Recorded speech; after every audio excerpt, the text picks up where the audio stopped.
see like what am my audio?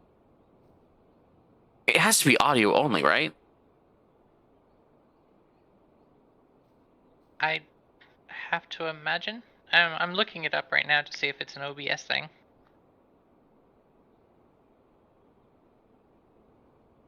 But you said it happened also when you When were we were, streaming via Discord? yeah. So it's whenever streaming. Remember the fact that the screen would stop as well when we were streaming. It's the same kind of idea, but nothing like it's not physically stopping. And it hasn't happened for a while, I don't think. Suddenly. Okay. I wonder if there is something that my audio is supposed to be running and it's not. Nahimic. Oh, well, that could be a problem. I don't want to suspend. Okay.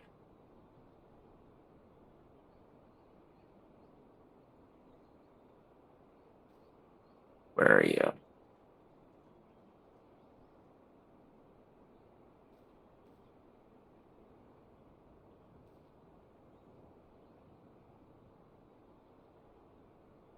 Okay.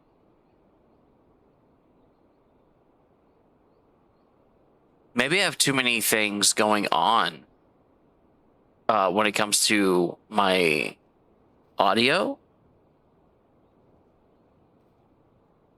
Yeah. Because like I have a voice mod which I use to clean up my sound, right? That could be a problem for having it there. What if I got rid of that for a moment?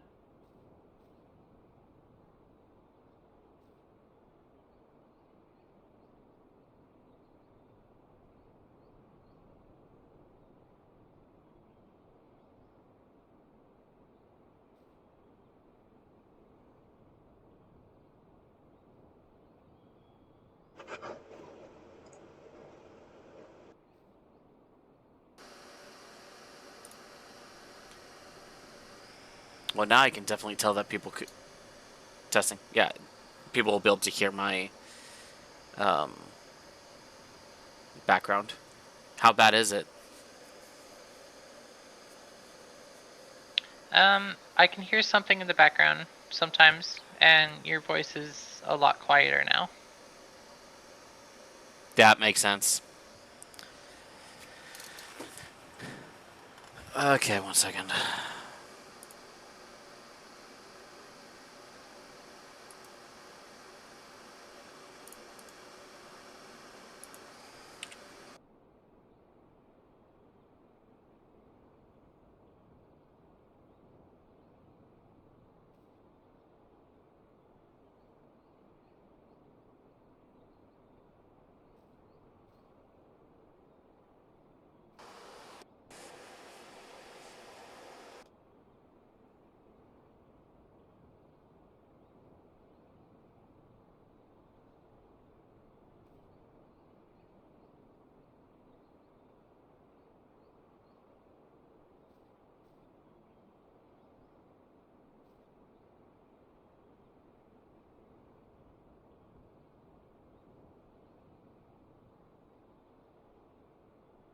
All right, there's that. It should be back to that to using my VM. Yep, I can hear it. I can hear the difference.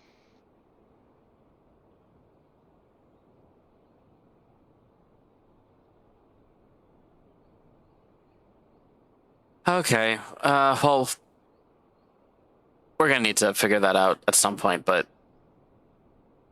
I guess we'll just I have to can deal help. with every so often my audio cutting out. I can help troubleshoot whenever you do that. If we're You can hear me, right? Yeah, I can hear you. Testing, testing. Testing, testing. Xeon. Can you not hear me?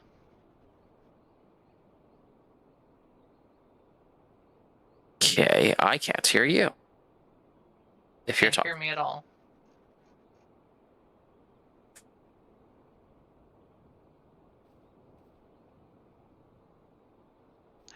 I haven't changed anything. Oh, I see what happened. Okay, now I can hear you. I'll probably be able to hear you. Yeah, testing. Testing. Yep, I hear you. Okay, Okay, cool. I was Discord. like, I could hear you, and I was like, no, that it seems like I didn't change anything. I swear. It sounds like Discord basically was like, okay, we're gonna switch your output as well to your mic, which obviously will not work. Okay, let's see.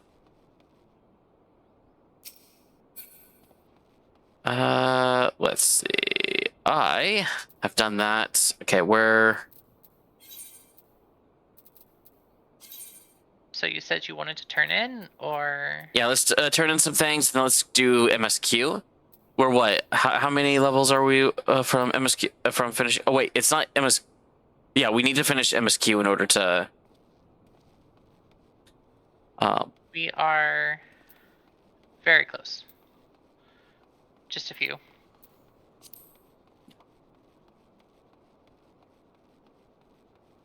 Oh, let me turn on music again. Just some Final Fantasy lo-fi.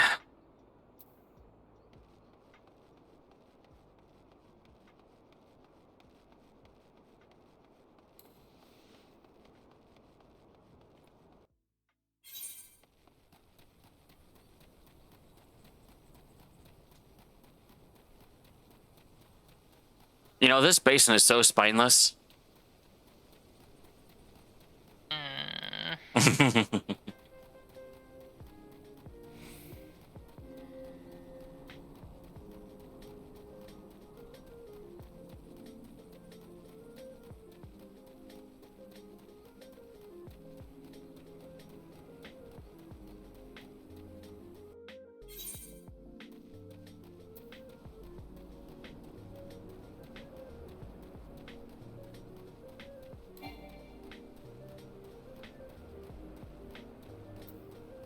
I love the walking cactus. I've never understood. I've never understood the meme thing that Japan has about the cactus in that shape and walking as they do, but I do have an appreciation. They're very weird.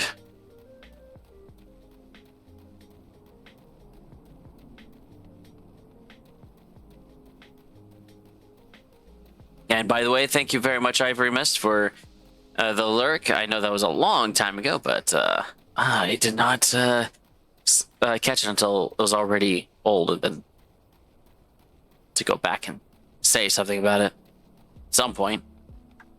I acknowledge you. Appreciate it.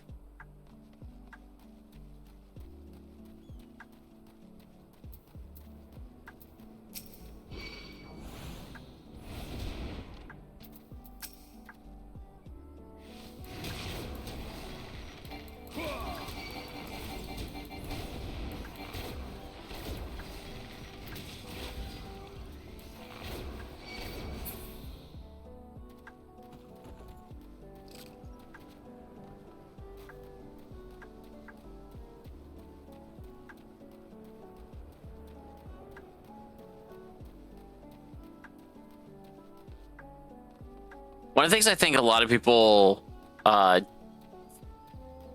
think about, like, the difficulty in an MMO and developing an MMO is less about like the game design itself, and it's really the hardest part of an MMO is all back end, because everything else is just security. Yeah, it's like, yeah, everything in the security, the stability it's all back end. It's because one, you need to make security is important, because obviously you need to make it fair. You need to make it if people can just break into it, like it's not gonna do really good.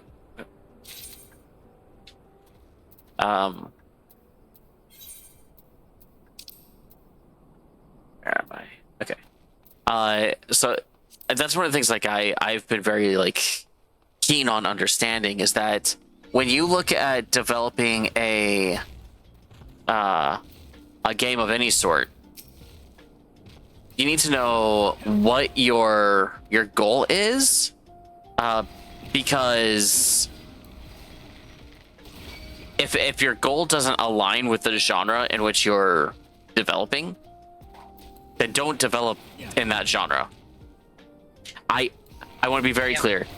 The genre is the most restrictive aspect of your design. And if you do not want to design that genre, you should not be using that genre. Just change genres. It's much easier to change genre than it is to try to fit mechanics and design into a genre that just does not support it. And I think ultimately, that's where a lot of MMOs fail, is that one, they underestimate the amount of back end work that they need to do,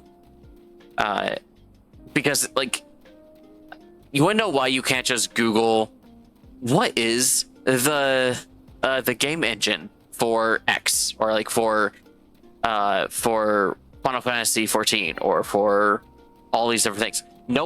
It really doesn't matter what the engine is, because as long as the engine is able to plug into the right backend, it's gonna be fine. Yeah, I agree.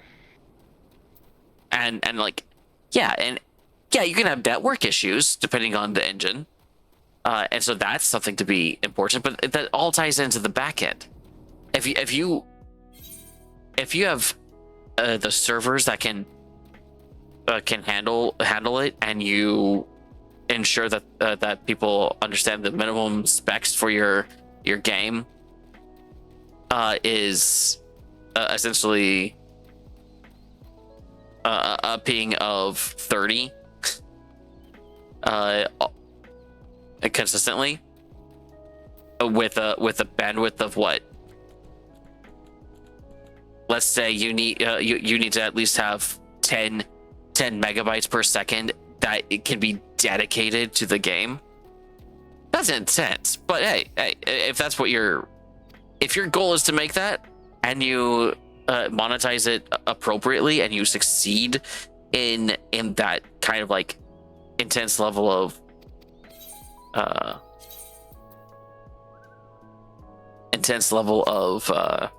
bandwidth usage, if every player of yours is a whale, I guess you win, right? Because for that you're gonna need it. But that's, again, you're using specifically that as the process. Where is this? Yeah. And then if I think Final Fantasy 14 is a really good blend, because I think that and I'm gonna say this again, Final Fantasy 12 is the best single player MMO out there.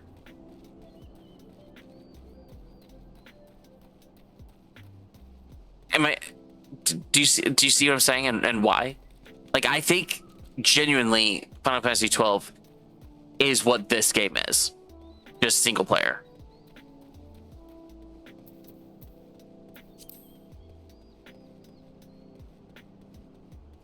And so they already had it set up.